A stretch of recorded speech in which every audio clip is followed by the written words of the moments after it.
नरसिंहकवचं वक्ष्ये प्रह्लादेनोदितं पुरा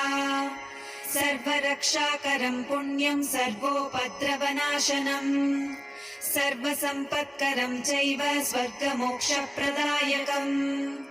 ध्यात्वा नृसिंहं देवेशं हेमसिंहासनस्थितम् विवृतास्यं त्रिनयनं शरद इन्दुसमप्रभम् लक्ष्म्यालिङ्गितवामाङ्गं विभूतिभिरुपाश्रितम्